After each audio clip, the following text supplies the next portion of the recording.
No good news. No good news. That's what it is. Uncle Ben and Rev back at it again. The Reverend himself. Hey, listen, we're still here.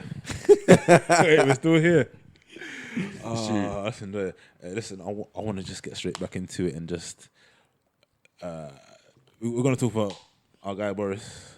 Of course. Young Bojo. Of course, Bojo Jojo. And his deal that the EU liked or they thought was acceptable. I mean, yeah, they thought it was acceptable, but that's on paper. Like, if you saw all the press conferences and stuff, you saw all the fake smiles, them overcooked handshakes, them. Listen, it was stiff, and obviously the way these men have been tweeting about each other. So I've been following these guys. The way these men have been tweeting about each other, I'm just like, these guys are all just taking sly digs at each other. They definitely don't like each other. Oh, of course not. But obviously, they said the EU must have come to the UK and said, yeah, here's the deal. Shaking hands, yeah, we can work this out. All this da da da da da. Red, knowing that man like Bojo is gonna put it towards Parliament like he did today, and take the L. But so, do you think that he presented it to these guys? Like, do you think he genuinely believed that there was a chance that there was an off chance that people would accept it? I don't know, but it's kind of crazy because you look at like what happened in Parliament today with the vote. Nobody was convinced. Yeah, listen, he was getting hotted up with some questions, bro. And I'm not gonna lie, his responses were not 10-10. At this point, they needed to be 10-10. Do you know what I'm saying? Like, if people are atting you and you need to get this deal over the line, your responses need to be 10-10. And I think he just had like a really like sort of laid back, stupid Boris answer for everything, and it didn't really answer the question. That's how he deals with almost all of his interviews. Like, remember the one he had with what's his name, the guy on BBC. What's his name? The chubby Scottish guy. What's his name? I don't even know. Still, is it Andrew Neil or some that Neil guy? Remember when he was asking about what's in the laws, and Boris thought he knew. Is it Andrew Neil? Yeah, Andrew Neil. It's Andrew Neil. It's Andrew Neil. Yeah. He had the interview with Boris, and then basically he was asking Boris about certain sections of. I can't remember exactly what it was, but Boris, do you know these laws? And then Boris was like, yeah. This is. Listen, the guy can chat shit, man. He's a great waffler. Honestly. Watch his responses to the Parliament debate today, and you'll understand. This guy's got waffles for days, man. He can run a whole chain of IHOPs just an amount of waffle this guy can deliver. It's mad. Oh my days. But anyway, obviously, I think in answer to your question, I don't know if he actually believed it was gonna work. You know, like anyone on paper, I don't know. I'd like to think he's quite a charismatic guy, and then he can gauge. Like, even simple things like body language and tone to understand like where people's heads are really at. You're a politician. Yeah. You're meant to like be the forefront of international relations and being able to deep people like this. But I don't know. Maybe he just was like hopeful or just desperate, or maybe because he was still riding off that 2016 referendum wave. He's like, yeah, listen, I got shooters in here, man. I got people that go back me. But the reality is, everyone sees through the bullshit, and obviously, since there's so much stuff that's not being addressed properly, obviously people are gonna poke holes at it. Like, I think they must have released a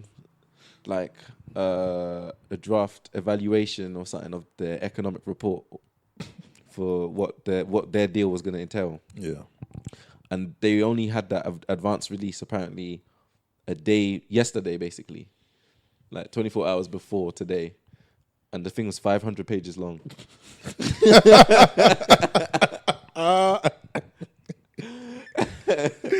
And you saw some people holding it and coming into Parliament. The thing looked like a Bible. Like they've been through it. Like they understand it. The whole party is just a myth. Honestly, I mean, I guess the conservative point is that, oh yeah, we released this. If you really wanted to deep it, you could have deeped it. Yeah. It's all there. Yeah. But like, why would you put in 500 pages? Does it need to be 500 pages? I mean, I guess they know what they're doing, and it's such a stupid tactic to be like, yeah, we released it, but we made it bare long. It's like when insurers and everything put bare dumb stuff in the legal text and terms and conditions. Oh, I just make it bare long. And the worst thing is, at the end of the day, there was literally no change. Like everybody who was gonna say no said no, and Boris and his guys and his cronies were the only ones to say, yeah, this is a good deal. So the calamity continues. The calamity does, but he says, and I quote, "It was a close one, wasn't it?" Now he's taking the piss, fam. No, because how many seats did he lose by? He lost by about 20 seats or something. That's not too bad, but not too bad. Yeah. But yeah. But obviously, he was there talking like it needs to be a landslide, and you're gonna unite the UK. So realistically, even if you just won by 1 seat, yeah, you still haven't united the UK because it's the same position you were at before with the whole referendum thing. It's like 52-48%. yeah. So really, when you look at it like that, man, like I think realistically, he should just take the L. Obviously, I don't know what's gonna happen now. That's what I'm saying. Where does he go from here, bruv? He's still talking about October 31st. That's around I'm the not corner. I'm not gonna renegotiate a new deal with the EU. Anyway. So what does that mean? If we reach October the 31st, sorry, and Boris has been doing the same nonsense he's been doing previously, what does that mean for the UK and the EU? Well, if he's still doing the same nonsense, everyone's gonna take an L basically. Is that a no deal? Well, yeah, exactly. He's gonna push to a no deal because, to be honest with you, I haven't even read this deal. Let me not move like I'm a politician or anything. I'm just a dude with an opinion over here. But all I'm saying is that I just don't think there's even such a plan for him afterwards. It's gonna just default onto no deal, and yeah, both countries are gonna be worse off. But like I said before, if he's in charge and the country hits rock bottom, all he needs to do is a bit better than that and be like, I've put this country on its way out of Brexit, and that's gonna be his thing. That's gonna be his mantra, and what he's gonna staple himself down for bringing the country's sovereignty. No matter what happens, This is the only thing he can hold on to. He's clutching straws at this moment. That's why. So that. Well, I mean, yeah. Regardless of what happens, whether he does deliver a deal, no deal, he's the one who's delivered Brexit. So, well, exactly. It's written in history. it will be written in history. That Boris Johnson, as Kalam as he is, has been able to deliver a Brexit. Boris's Brexit, bruv. Like Boris's bikes, Boris's Garden City, Boris's buses, everything. This guy's just all he wants to do is put his name on things. Anyway, that's fine. But yeah, obviously he's taking it out, and they're gonna sort of talk to the EU again on Monday in a couple of days. Let's see how that goes. At this point, it's just going on so long. Like, my guy, I want to ask you a question. Are you ready for this no deal Brexit? Am I ready for this? Honestly, yeah. I think personally, disruption to me, there will be some sort of disruption, but it will be minimal. Everything that I could do before, I can still do, if not with a bit of extra effort. But realistically, did everyone need to take that L? No. That's where my stance is. And obviously with the whole regulations thing as well that I was saying before, like because one of the main arguments he kept making today was that, like, oh yeah, once we leave the EU, we can establish our own Britain and then even beat the EU on their own regulations and standards and stuff like that. And I was like, yeah, you can still do that in the EU. And then, like, obviously someone raised the same valid point. He's like, even in the EU, you can. There's nothing that stops you from going up. It's only if you want to go left or down that you're like, oh, okay, I'm not trying to hear these EU laws. Like, something needs to be different. It's not like regarding carbon emissions. It's not like you tell the EU, yeah, we want to even improve on what you've put out to everybody on the standards that you've set. It's not like they want to say no, you can't do that. You can't improve. You Like, can't wait, improve. what? You can't improve on really that? environmental standards. I'm like, What nonsense is that? You know what No, I'm saying? Who told you? No. Relax. they're gonna be happy. They're gonna be okay. Yeah, do what you can. Do what you can to improve it. I'm sure. Like, yeah, I mean, Boris, you can't make that point. You really can't make that point. There's no argument there. There really isn't, and especially when the UK is actually doing, terrible compared to other European countries in terms of carbon emissions and renewables. But hey, let me not say anything, innit? Because And do you know what's even worse? I read it. I saw it in the Metro. It was on the cover of the Metro, and this is why I really don't like the Metro. Look at the caption that they had on the Metro. Now seal our deal, in big letters, as to say, and he's got people smiling. Boris smiling with these EU donnies, handshake, as if to say something is going to happen. Something different is going to happen. it's to give the people hope. Oh wow! Remember, this guy was Don't a draw hope journalist from as the well, Metro. man. He's got these connections. It's true. He's got these Don't connections. draw any hope from the Metro. That's what I can say. You don't pay for it. Why should it give you hope? It's true. Oh shit! But obviously, a lot of people are gonna look at that and be like, it's in the news, it's in the papers, so it must be true. I need to take this opinion or this story as gospel, and that's what people draw their minds to and then put their faith in. But yeah, listen, obviously he's taking the L. We all knew he was gonna take the L, and it's just a matter of he's taking so many L's right now. Obviously, it's gonna hurt his ego, and I think that's probably a big thing for Boris. But he needs to just take the L like Theresa, man, and step down. Theresa hurt. She had an ego kind of thing. She wanted to deep it for the country. She deeped it for time, 3 years, and it ran her ragged. Then at the end, her own party forced her out. But honestly, she should have taken the L from time ago, man. I think Boris, he's gonna need to, if he doesn't take the L now, I think he's not gonna be able to cope. What do you think? I mean, excuse me. Looking at everything he's done, everything he said. Do you think he's interested? He actually wants to deliver some kind of deal. Looking at the avenues he's taken, he hasn't really switched anything up. He hasn't really given any messages, any assurances to anybody. Nobody who didn't have faith in him before has faith in him now. So do you think he's genuinely trying to do something to fix the situation? Or let me not say fix the situation. That sounds very biased. Do you think he's doing anything to deliver a deal that more people would support in Parliament? Or do you think he's just happy to let the time go? Because remember, he did want to. He wanted to shut down Parliament. Yeah, he wanted to go on no deal. He was ready to put his middle finger up to the EU and be like, yeah, fuck you guys, we're out. So why would he have changed his stance? Because the whole I forgot what act, the Ben Act or something, which says that we can't leave the EU without a deal or no deal. So no deal's impossible. So if there's no deal, he always has to ask for an extension, basically. Oh my god! Which is why he made a deal with them, which is a deal, but it's basically no deal. Yeah, and that which is why they accepted it. Yeah, exactly. They're like, okay, come. Oh, this is a upsetting roundabout. This is a really, really bad roundabout. This is your prime minister, man. This is your country. Man. First man in charge that no one voted for. Oi. But he's there. Oi. Telling you, man, running the international relations of the country down, and then when you try and at him in interviews, he tells you he's got a dinner he needs to go to. Bro. This is the same guy that was it Soccer Aid spearing guys. Rugby tackling children. Bro. Oh my days. Man, this is your prime minister. Imagine your prime minister's doing that to kids. And did you see the look that he had on his face afterwards, bruv? No remorse. No remorse, bruv. Man up, young boy. Man up.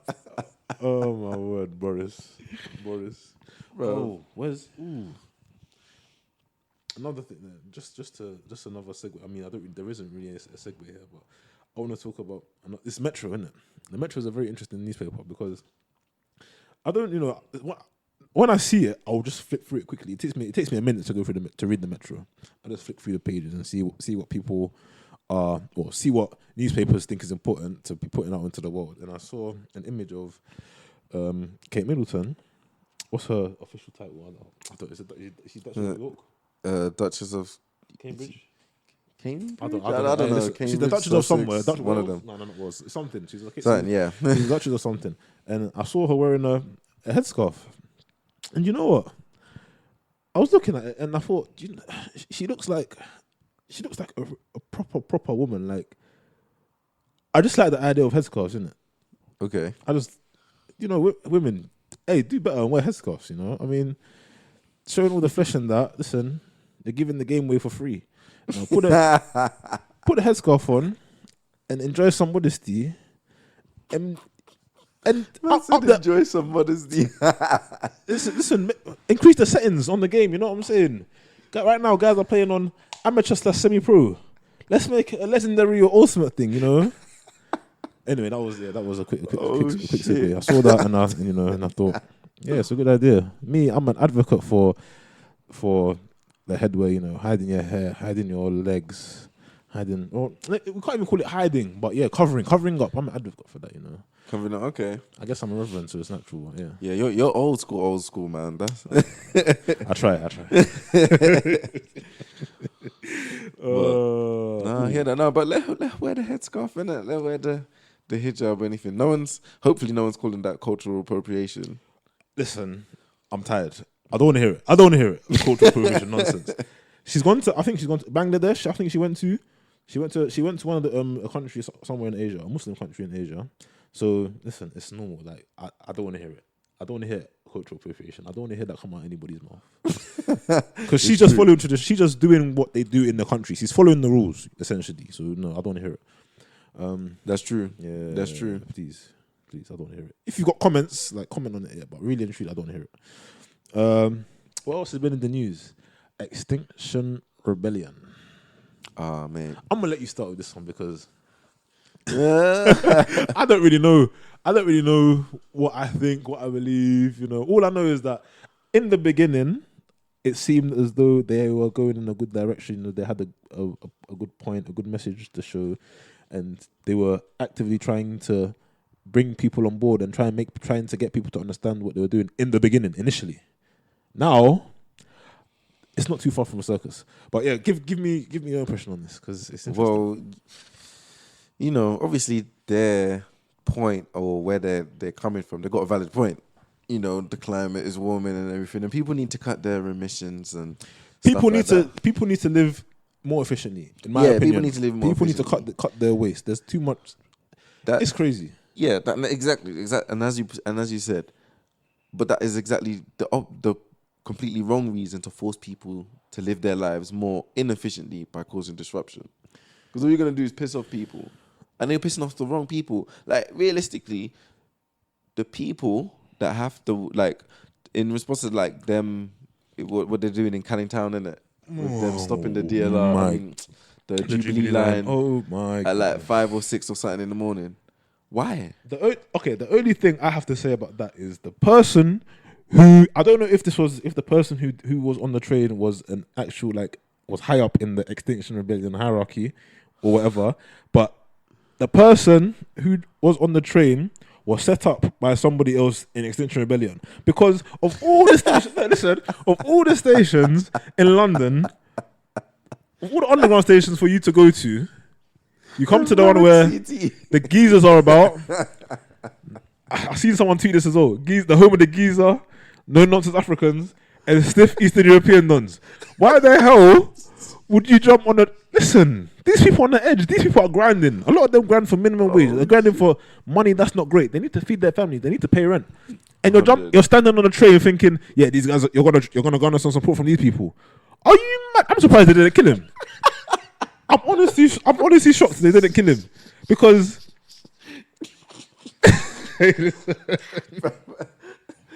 that's nonsense. I can just imagine everyone's like, what's this guy doing? Listen, everyone was at his legs. Everyone was trying to grab this guy. What are you doing, bro? You're fucking up the set. You're completely fucking up the set. when you break it down like that, yeah. It was a setup, man. It was was a honestly. setup, it's a It's like setup. it's like, you know. This is gonna sound a bit mad, but you know when imams send. I've seen films. This is a Hollywood depiction. But when the imams send the terrorists out to go and blow up buses and trains and stuff like that. You know what I'm saying? It's a similar thing, bro. Like you're setting somebody up for failure. I want to see these Extinction Rebellion bosses jumping on trains and blocking transport and doing this shit, because these man, I don't think these men are really about it like that, man. Bro, And it's for another. real. Go on. No, I was even gonna say, like, yeah, I'm surprised man didn't get killed. I swear, like, the video I saw, I didn't see the end, but I know he got rushed. Like, I know he got rushed. They didn't just drape him and leave him there. I know he got rushed. Because listen, these are the goons you don't want to be fucking with, man. Like, no one that wakes up, yeah, has to wake up at 5 a.m. to catch the Jubilee line to get into work, yeah, is in any mood to listen to your shit. No, realistically, he's on his last tether. He or she is on their last tether. Like, there's For not real. too much more that they can take. For real. And now you want to make them late for their job that they don't really get paid that much money for. You're out of your mind. Listen, You're out of your mind. I don't support it. These people these are where you find the jokers, bro. These are where you find the jokers on the train, bro. Those guys that are just that last straw, the straw that broke the camel's back. And the worst thing is, I feel like public transport is even a solution for lower, like, you know, for making the environment a better place. Making the environment a better place, but for improving what we're doing with the environment. I feel like public transport is a good way. Like, instead of everyone driving their cars and doing this and that. Yeah, no, 100%. To be fair, London's public transport at rush hour, it's at capacity. So over. It's over. okay. It's over. It's over Way capacity. over. We It's can over debate capacity. between whether it's extremely over and way over, but definitely over. But yeah, I mean, if they were to improve that situation, I feel like public transport is a way to fix it. Instead of having people getting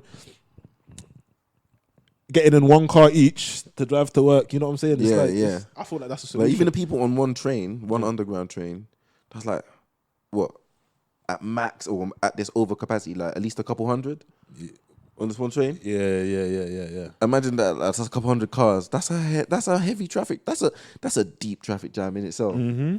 Like, just imagine how long that would take all those people to get through traffic lights. 100 cars, long myth. But my man who jumped on the train, if you're listening, the people that sent you out there, they don't love you. They don't value your life. They don't care about you. Honestly, they knew that was gonna happen. They probably fucking planted the recorder, bruv.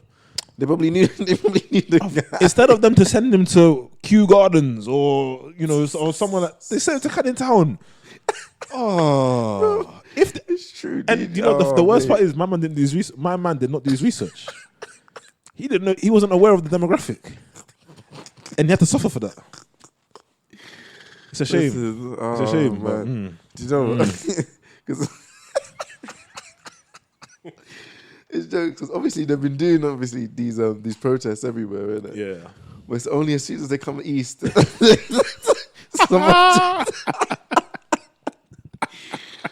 Oh man, gets You know, if it was in Hampstead, at Hampstead Station, there'll be guys looking at him like, oh my God, what's in the devil? You know, what's this guy? People be putting in complaints to TFO instead of no one's trying to drape him, no one's trying to pull him off the train, but people will be putting in stern letters, and you have to underline, bold, italic, stern letters to TFO. But that's as far as it goes. You don't come to. I don't know, man. It's silly. It's really, really silly. That's really it. They've etched off East London. You ain't gonna see another protest in East London. They've already been like, it's too long. It's too long. But I don't blame them, because like you said, man, the people that they're trying to get to convince, these people, these men that have to wake up these mad early times to go to work. What power do they have realistically, apart from curb their own emissions? Yeah. Can they really do? And you don't need to disrupt their train to tell them that. No. You know what I'm saying? All that's going to do is just piss them off. They're thinking, like, imagine these people are on 0-hour contracts, like they're late for work, they don't get paid. Of course I'm draping my man off. Are you mad?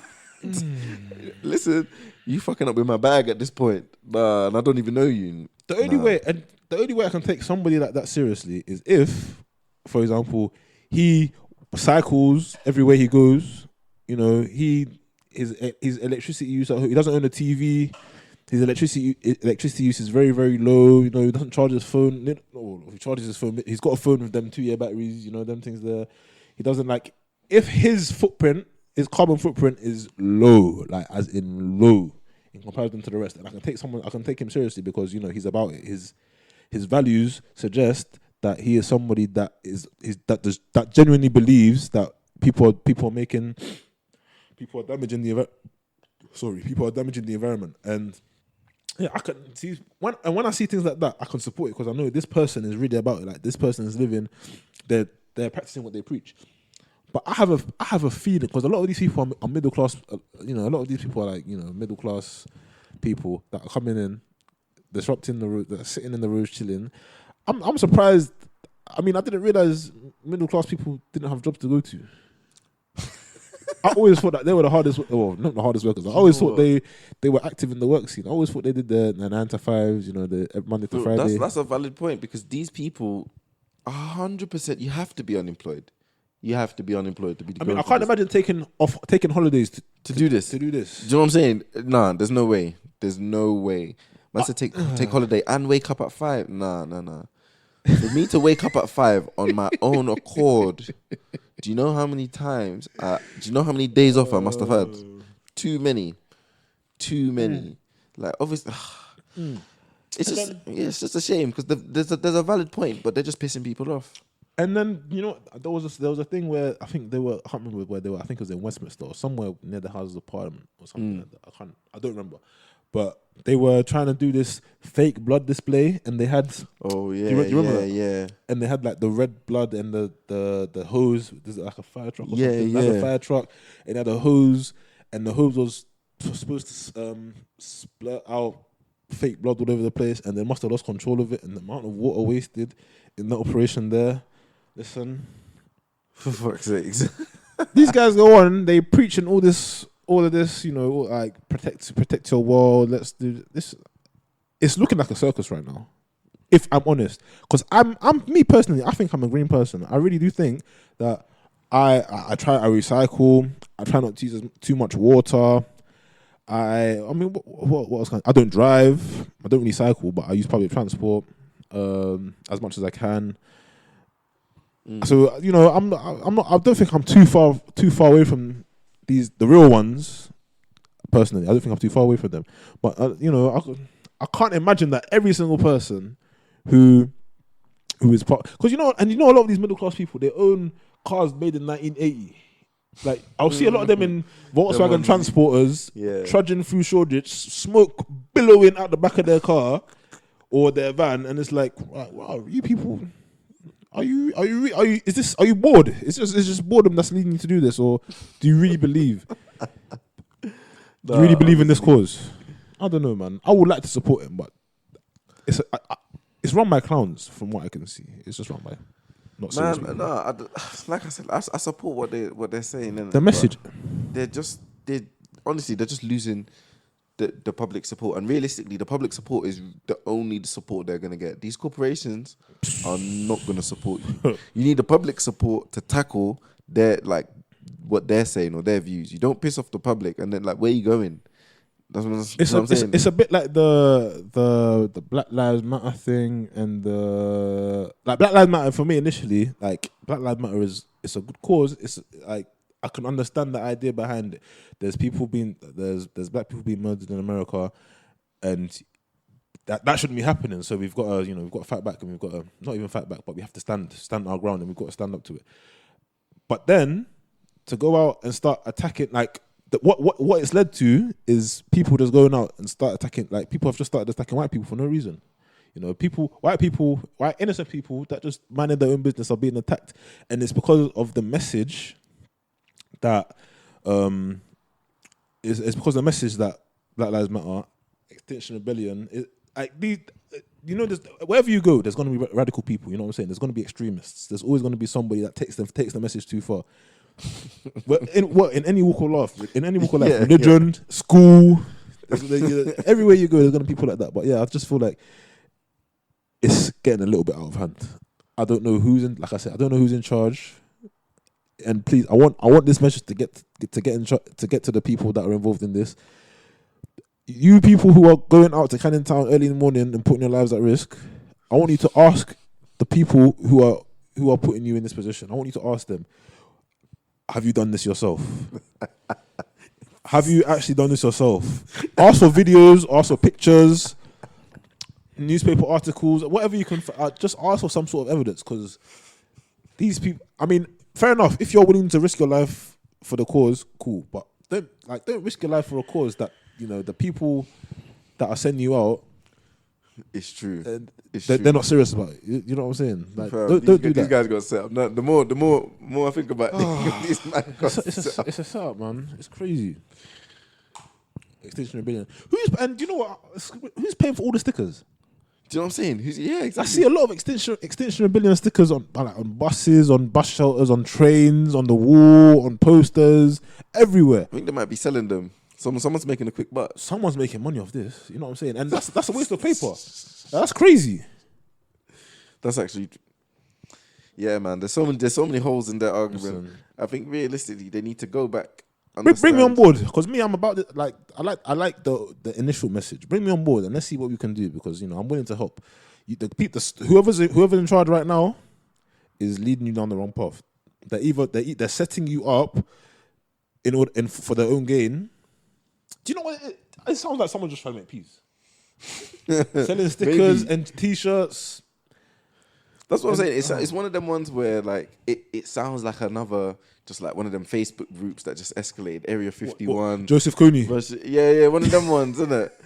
And then like everyone just hops on it. It's like yeah. Like I think now these people are more so doing it because it's something to do to them. It's a day out. Like, oh yeah, I can get up and do this. Today's got purpose. Boredom. Almost, yeah, basically. No like obviously, there's purpose behind it, innit? But like, there's other ways you can put that energy towards, right? Instead of these meaningless protests against people that already know the message and are probably, yes, they can do things about it, but you can get that message across without disrupting their lives. Like I said, 100%. And these aren't the people that are like enforcing, or the heaviest single emitters. Like you need to talk to like, in terms of, I don't know, industries or car corporations, transport. Look at China. Yeah, or countries. Like that's where the playing field is. Like, obviously everyone needs to do their bit, and that's true. But these people that you're trying to get the support of don't have the power to really do that much themselves, and in most cases have actual real life issues to get on with. So even if they did have the power, like because their lives are so deep, they're not going to be really trying to hear your point, especially when you're pissing them off. They've got other priorities. Yeah, but like obviously, good. It's like people need to be aware of the fact that yes, we might potentially die. I mean, experts, and I use speech marks. I'll put it in inverted commas. Yeah. Experts suggest that we have 11 years before we get, what is it, the point of no return? Is that what they're calling it? Yeah, where we've messed up the world so badly that it can't be repaired. And so I mean, I'm listening to that message. I don't know how much I believe it, but in the case that it is correct and the evidence is believable, listen, I'm happy to do my bit. But what I want to see people, in the words of Jordan Peterson, the psychologist, tidy your room, clean your own room. And then from there, you go out, and then people can see you're about it. When people can see you're serious and you're about it, people are more likely to stand and listen. Do you understand what I'm saying? You understand? That's true. Yeah. Oh, man. But I don't know. Are you personally afraid of climate change? Like, because I think a lot of people, like even in the video, like where the guy got draped off the train, people are like, "Oh, the world's not gonna end." Like, da, da, da, da. Yeah. But like, is that a real issue? The whole climate change thing for me is a little bit interesting, because I remember I was speaking with somebody. I can't remember who it was, but I was talking to one of my guys, and he made the point that we had in teacher, we had a school. Sorry, in teacher, we had a school. In school, we had a teacher. That tab. We had a teacher that brought up the point that the Earth has been cooling and been heating up for centuries. For that's what the Earth does. It's just a natural thing. So in terms of global warming, I don't know. I don't really have an opinion on it. I don't think it's right. I don't think it's wrong. I don't know. I'm not sure about that. But in terms of waste and the way we treat the planet, using plastics and like wrappers and people just throwing stuff on the street, ending up in rivers and all that kind of thing, affecting wildlife, I do see that, and that's something I'm not really down with personally. I feel like we could do it as a species, as a whatever. We can do a whole lot better in that sense. So as for climate change, I don't know, but in terms of cleanliness and efficiency, and not we can do a whole lot better in that sense. Yeah, I definitely think humans can live a whole lot more efficiently, and there's just so much shit we take for granted.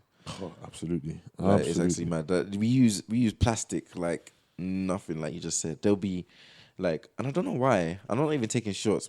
Actually, no, I'm taking shots because it doesn't need to be like this, and fuck it. Like whenever I buy like any sort of like Chinese or Asian product, there's always bare wrapping.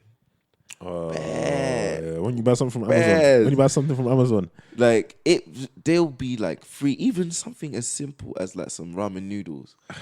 The ramen noodles and fork will be packed together in one plastic wrap. You take that off, then the plastic fork is in another wrap, and then the noodles itself is in another wrap. Okay, say no more. You take that off. Then you open the thing, and you got the sauces and everything. That's in another plastic wrap, and in that plastic wrap, there's more one, and you're thinking, "Rah, there's so honestly, there's so much." It's been abused, and really. and I notice it in a lot of packaging, but like specifically so Asian products, I've noticed it a lot, and maybe it's because, like you said, the actual regulations and stuff like that in China. I don't know what they are, and they might not be that or be pretty lax in it. Because the way these men are using plastic, it's definitely lax. Because people need to remember, like, when most things are made in China today, 60 years ago, 70 years ago in China, I don't think there were mainland trains. They didn't have trains. They had them in Africa, but they didn't have them. They didn't have them in China. So the speed that they've come up economically could only be due to the fact that they're taking shortcuts. Essentially, you have to take shortcuts exactly. in that sense, in terms of basically cleanliness and ecology and things like that. They're taking shortcuts. So that is sort of it's on the agenda. They're not looking to regulate that. They're trying to make money. Yeah, but obviously, like I said, I think everyone could do their little bit. They're talking about single-use plastics and everything, and they show you the same old paper straws. Paper. Yeah, just talking about paper straws now, and they'll have a picture of a turtle caught in like a 6-pack ring or something like that. Yeah. Like, obviously, it's sad, isn't it? But like, that's like the children in Africa who ain't got enough food to eat. It's true. Listen, they try and make these. Do you know what? Yeah, in the extra time that turtle spent there, so you could take that photo. You could have just helped him, man. That's all I'm saying. And you did it for the photo. So yeah, that's just me being petty, innit? But back to the climate change, innit? And the other thing is about what the earth cooling and heating. Yeah, but like principally yes, but like I think what makes it different or special about this time is that it's just happening mad quick, and like even now the climate's changing. We're not really seeing that much. We're getting a bit of a late summer in the UK, so we're like, this is chill. But obviously in other parts of the world, it's all becoming a bit of a madness. And I think the whole climate change thing, it's not about. I think because it's been phrased as global warming and not climate change. Yeah. I think people's ideas are different and not really coherent and the same for everyone to really understand what's going on. Yeah, I think the whole point where people feel like they can do better is not necessarily with the warming of the planet. It's more to do with wasting materials that are damaging the environment, things like that. People know in that sense they can do a better job. But in terms of most people, if you tell them about the sun becoming hot, the planet becoming hotter, so what can I do about that? I can't do anything about that. That's it's gonna happen. You know what I'm saying? So that's true. I mean, the cause needs to be reworded, in my opinion. Yeah, it's definitely more of a climate change thing, and then also, like you said, there's a sustainability thing as well. Mm-hmm. But I think the climate change thing is peak, innit? Because when they do all these models of when's the tipping point and stuff like that, that's basically the point where because we're melting so much ice, there's a lot of like frozen gases in the permafrost. Oh yeah. There's like a lot more of like methane and all sorts of fucking other gases. Probably have more of a global warming effect than carbon dioxide. And by the time that starts melting, and there's more of that in the air, and the planet's holding more and more heat. Yeah, it's peak, isn't it? You're trying to reverse that at that point is long, and it's like some people feel that like humans have got the technical capability to be able to deep it. But these are the force of nature we're talking about. We're talking, it's not even like as a localized one where it's like a volcano or earthquake or a hurricane. I call that local because it's not happening everywhere. This global warming is a whole planet thing. And even them ones, when there's an earthquake or a tsunami or like a tornado, like we don't have an answer to that. No. You just wait it. You just wait it out. You just like, firm it. you When just there's firm it. when there's an earthquake. And then what do you do? You don't deploy the anti-earthquake. Like you drop some water on the ground and it stops shaking. No, it's not like that. Nah, bro. You find a table and hand underneath it. For real. And when it comes to the point of obviously the whole planet doing this, like what are we gonna do? We're just gonna firm it, yeah. We've got no option. The Earth is alive. A lot of people tend to forget, or they're not paying attention. But the planet that we're living on, listen, if you leave your garden, it will grow. The grass will grow. The weeds will grow. It will just grow. The planet that we're living on, we can do it. We can put as much concrete and as much bitumen on the streets or whatever. Like we can do all of that. There's still an underlayer that is growing. It's alive. It's so true. There's only so much we can do in terms of things like the temperature and the universe and the whole ecosystem. There's only so much we can do. We're kind of powerless, to be fair. But over a decent amount of time, we make a lasting effect, which is why, in terms of sustainability, we're fucking up bare wildlife. In terms of the planet, we're heating it up. And realistically, I was quite far away from the mic the whole time. But yeah, realistically, like there's a valid point. There's a lot people need to do to stop ourselves from fucking up. Because if we fuck up, this is going to be one of those ones, like I said before, where we saw the L from time ago and we took it anyway. Oh, well, that just sounds like the human beings, that's just sounds like this is what we do. It's true.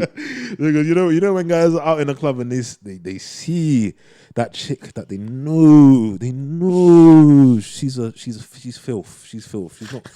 She's not good. She's not good for you. She's gonna cause you health problems. She's gonna cause you mental problems. But you can't, it can't be helped. You know what I'm saying? You still go for it. In some cases, you still beat it bareback.